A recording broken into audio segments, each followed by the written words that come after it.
দর্শক মন্ডলী, আমরা এখন আইছি একটা দুর্গম পাহাড়ি একটা এলাকার। এই একটা পাহাড়ি, খুব উঁচা একটা পাহাড়।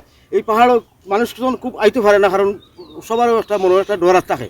তো আমি এই রিক্স লইয়া আর পরেও আইছি এই পাহাড়ি এলাকার। এখানেও শুনছি যে এখানেও খুব আজও একটা প্রাণী বসবাস করে।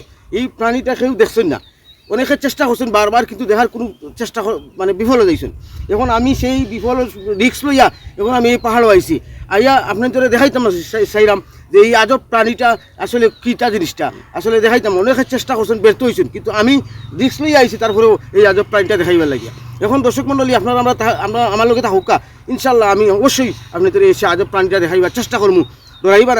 আর আমার কিন্তু বয় হরে, তারপরেও আমি কিন্তু রিক্স লইয়া আইছি, আপনারা দেখুকা। এখন আমি যে যখন যাইরাম, আপনার কিন্তু বয় হরে, তারপরেও আমি যাইরাম। আর আপনি দেখুকা, দর্শক দেখানি কেন, ওই দেখুকা কী অবস্থা, মানে বিহরের। আমার নিশ্চয় সন্দেহ আছে যে এখানে আজব প্রাণী একটা আছে। দর্শক দেখানি, ও ভাগ্য দর্শক দেখানি কি আজব প্রাণীটা, এই আসলে কোন প্রাণী। দর্শক প্রাণী আমি জীবনে দেখছি না। ও বাবা, যে ডাক দে রে, বাবা মারিলি করে।